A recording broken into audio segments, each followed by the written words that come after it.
Hai, jumpa lagi dengan STML Motivation. Pada kesempatan kali ini kita hadirkan pertanyaan disertai jawaban yang super STML. Langsung saja pertanyaan pertama.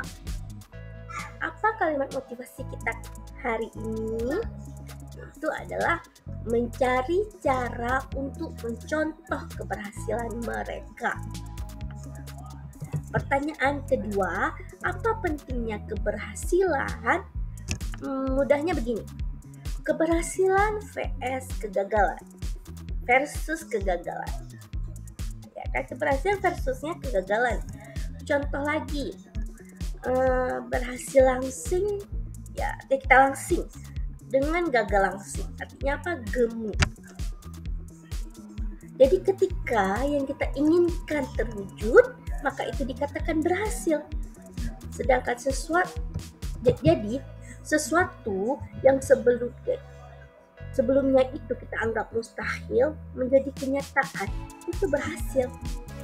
Apakah tidak sedap? Apakah tidak penting keberhasilan itu? Jadi bisa dikatakan tanpa keberhasilan, ya maka tidak ada yang akan berubah. Ya begitu-begitu terus. Jadi teman-teman bisa menangkap sendiri apa pentingnya keberhasilan tersebut. Pertanyaan ketiga, langkah awal apa yang harus dilakukan untuk mencontoh? Yaitu mencari role modelnya. Siapa yang ingin kita contoh? Tapi yang paling penting di dalam role model itu yaitu adanya prinsip, ya kan? Prinsip apa yang ia pegang, keyakinan apa yang ia pegang, itu yang perlu dicontoh. Misal, seseorang yang langsing merasa perlu membakar lemak setiap harinya dengan cara mengendalikan lapar di otaknya, dengan cara menjadikan tubuhnya sebagai mesin pembakaran, dan caranya itu dengan menahan lapar dalam beberapa jam. Itu cara dia menjadikan tubuhnya sebagai mesin pembakaran. Mereka punya prinsip-prinsip yang mereka pegang teguh, yang itu yang harus kita contoh. Kan jadi langkah awalnya apa? Mencari role model, contoh sosok yang berhasil. Pertanyaan keempat, apa kelebihan dan kekurangan dari berbagai sumber yang digunakan? Jadi maksudnya di sini adalah sumber saat kita mencontoh, kan kita bisa menggunakan media dari buku, YouTube, atau dari wawancara. Tentu saja dari buku itu lebih banyak teorinya, ya kan?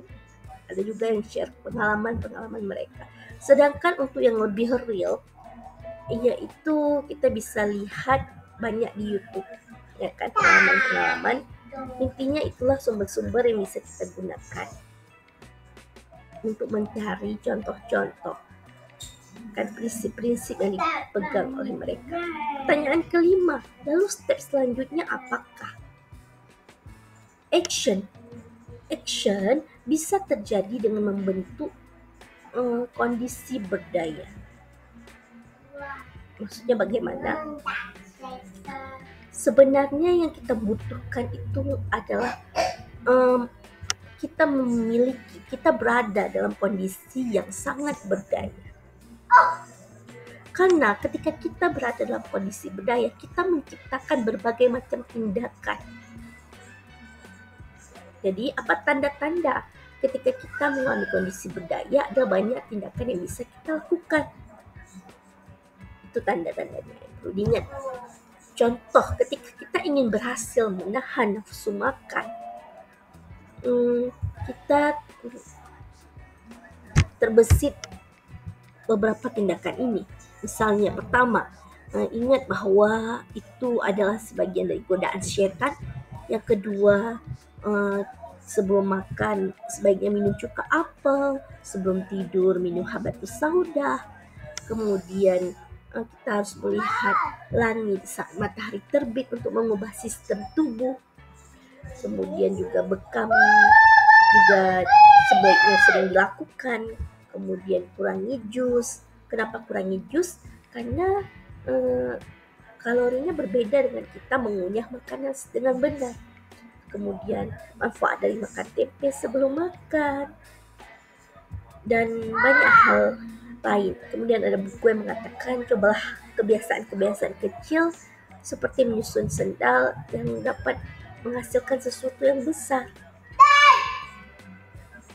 Kenapa saya menemukan beberapa hal ini? Karena saat itu saya sedang berada dalam kondisi berdaya. Ciptakan kondisi berdaya teman-teman.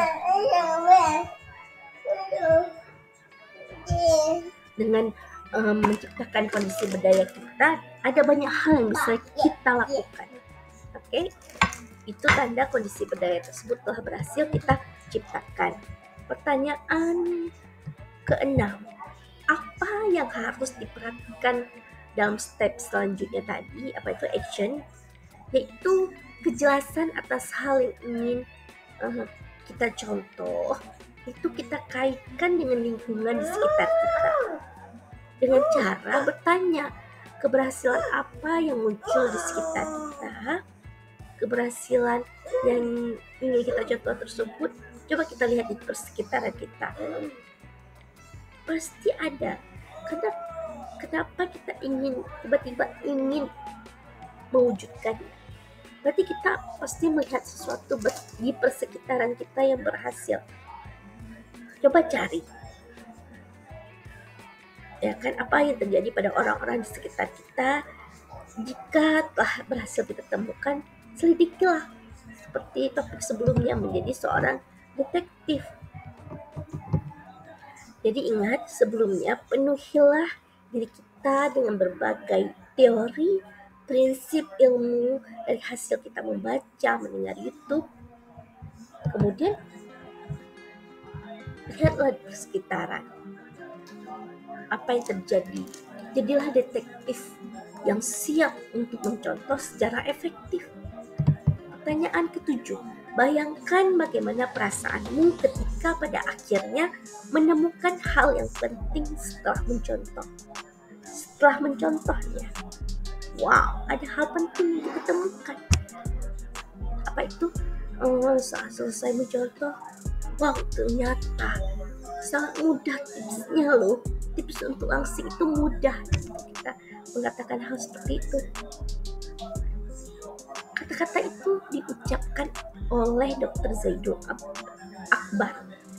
Dia sebentar mengatakan sangat mudah. Kita juga bisa seperti itu ketika kita berhasil mencontoh. Karena sebenarnya itu sangatlah mudah. Pertanyaan ke-8, apakah kalian tahu apa beda kata mencari cara untuk mencontoh dengan kata mencontoh saja? Mencari cara untuk mencontoh artinya bahwa ia sebelumnya sudah punya banyak teori, ilmu, dan berniat mencontoh, tapi dilakukan versi diri sendiri, tidak asal ikut-ikutan. Bukan asal mencontoh yang menyebabkan itu berat untuk dilakukan terus-menerus ketika kita hanya asal-asalan mencontoh. Pertanyaan ke-9, apakah harus mencontoh satu orang saja atau harus 2 orang? Menurut saya 2 orang artinya tentu kita punya 2 versi. Kita bisa membandingkan menjadi lebih menarik tentunya dan bisa lebih termotivasi dan lebih terfokus. Oke, pertanyaan ke-10, apa versi ChatGPT untuk kalimat motivasi tadi? Apa kalimat motivasinya? Mencari cara untuk mencontoh keberhasilan mereka. Jadi menurut ChatGPT, ingatlah bahwa setiap individu berbeda. Jadi apa yang berhasil bagi satu orang mungkin tidak sama untuk Anda. Yang terpenting adalah menemukan apa yang terbaik bagi diri kita sendiri. Dan pertanyaan ke-11, apa pendapat teman-teman untuk kalimat motivasi kita kali ini? Mari berikan komentar teman-teman. Dan jangan lupa like dan subscribe-nya. Bye-bye.